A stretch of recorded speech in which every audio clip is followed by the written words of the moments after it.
你当了女神苏小暖6年舔狗，舔到极致，为了给她买喜欢的早饭，凌晨起床跑遍城市角落。可这些精心准备的早餐，隔天就被喂给了学校里的流浪猫狗。基友劝你，小凡，你别这样舔了，真的没有意义。但你却摇头。喜欢是一个人的义无反顾，他总有一天会被我感动的。如今重来一世，你不舔了，删了好友，他却急了。第二天在食堂吃饭。突然人群骚动，天啊，那不是校花苏小暖吗？她怎么来食堂？手里还提着蛋糕呀！在所有人震惊的目光中，苏小暖走到你身边，给萧凡，这是你最喜欢的水蜜桃蛋糕。她突然想明白了，这世界上除了萧凡，可能再也没人能这样一心一意对她好了。因为昨天她和妈妈大吵一架，妈妈是强势的事业女性，结婚生女后被父亲抛弃，连带着对女儿的控制欲也无比强烈。妈妈的冷漠和霸道让她无助，所以她回头了。只要像以前一样稍微放慢脚步，你就又会跟在身后，对吧？可你却起身就走，看都没看他蛋糕一眼。苏小暖呆愣原地，这可是他的心意啊！虽然不是亲手做的，但也是很早去拿的。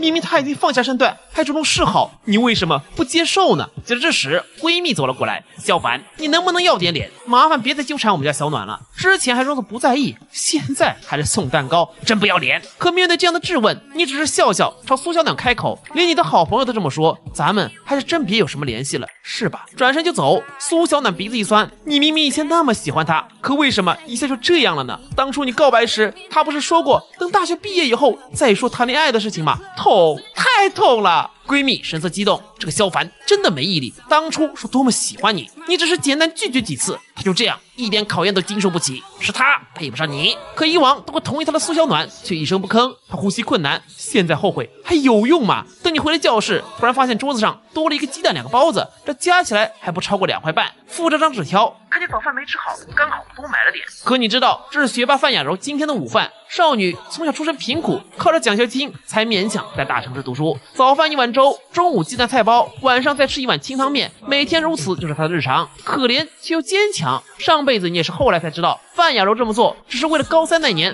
退还饭卡里的钱，让妈妈能够少辛苦点。少女的梦想很小很小，考好分数，找个好工作，未来在小镇给妈妈买套小房子，但却要拿出100%的努力去做。你也知道，要是吃了这些，这个傻女孩绝对不会再去食堂花钱吃一餐中饭，而是默默饿一顿。纸条后还有一句话，只是感谢你的面包，不要多想。其实啊，今天食堂发生的一切都被雅柔看在眼里，可和其他看笑话的人不同，她只是看到你没吃几口就走了。不吃早饭的话，她应该会很饿吧？想来想去，把午餐让给了你。看到你又在好好吃，她开心极了。她居然没嫌弃我的包子，好耶！等中午12点，大家都去食堂了，教室里只剩下范雅柔一人，肚子咕咕响。这时有人在背后说她，谁？回头一看，是你提着饭盒，让我看看是哪个笨蛋饿得咕咕叫。来，这个给你，咱们一起吃。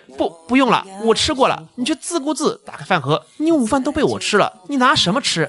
我减肥。少女的脸都快红透了。于是你故意说，你要是不吃，我就要亲手喂你了啊！班长，你也不希望我亲自喂你的照片传出去吧？别，我吃。打开饭盒，里面有大虾、鸡腿和肉丸，你只是简单吃了几口，我吃饱先走了。班长，你可别浪费粮食。雅柔刚想开口，一句话堵了回来，顺便晚点帮我把饭盒洗了吧，我们宿舍没洗洁精。少女这才认真点头，她并不傻，这些都是少年无声的温柔啊。你就是我的小星星，挂在那天上放光，因我一心决定要爱你，就不会轻易放弃。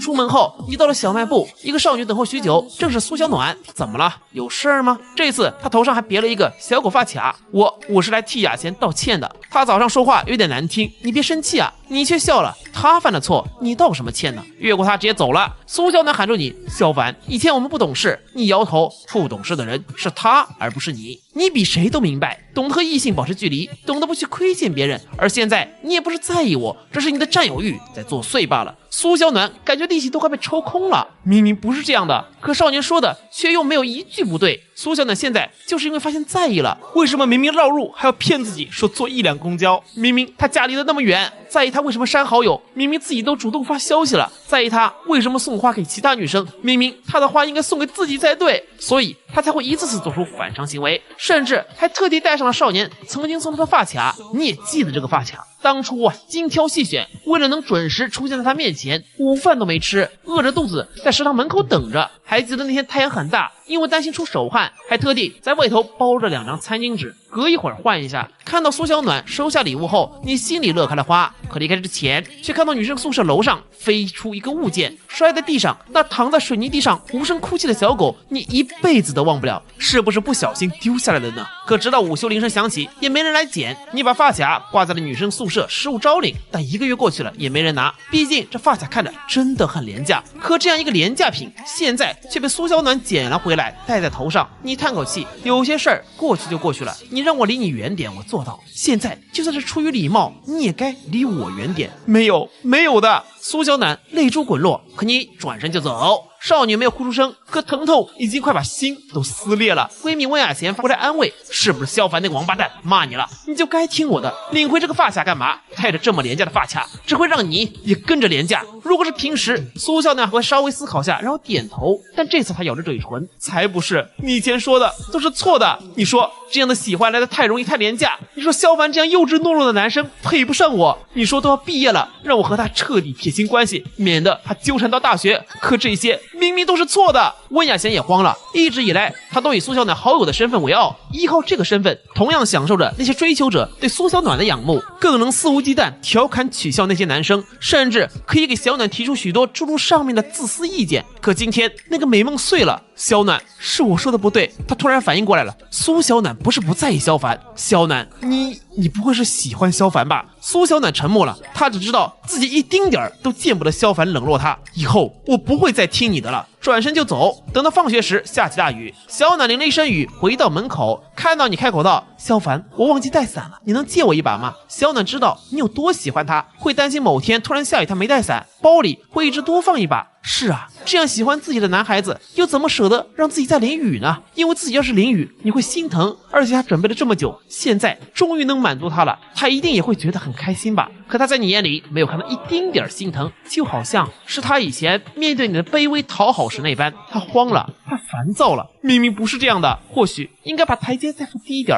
萧凡，我记得你包里不是一直都放着一把伞吗？是白色的，我也很喜欢。你一摊手，没带。苏小暖如遭雷击，怎么可能没带？她清楚记得，以前每次下雨，你都会等在她的必经之路上，看到她和闺蜜撑伞离去后，又默默把白色雨伞放回背包。少女的力气仿佛抽干了，痛，太痛了！她既没有得到曾经那把触手可及的伞，也再没从少年身上得到独属于她的温柔。如果可以重来，她一定不会再这么冷漠对待少年。就让这大雨全都落下，就让你看不见我脸上的挣扎，都结束吧。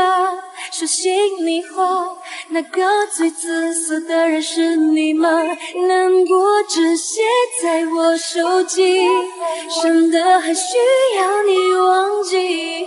都快走吧，我晚点就回家。一时间也不知道自己脸上划过的是雨水还是泪水。等你走后，既有冷风递过了一把伞。苏小暖燃起希望，是萧凡让你来给我的吗？冷风本来想说只是看你太惨了，可看到少女的泪痕，话到嘴边怎么都说不出口，硬着头皮点点头。苏小暖拿过伞，乐呵呵的，谢谢你冷风同学。果然你还是舍不得他淋雨的，还是很在意他的。他愈发有自信，只要去努力挽回，你就一定会回到他身边。我都回头了，萧凡一定会在那等我的。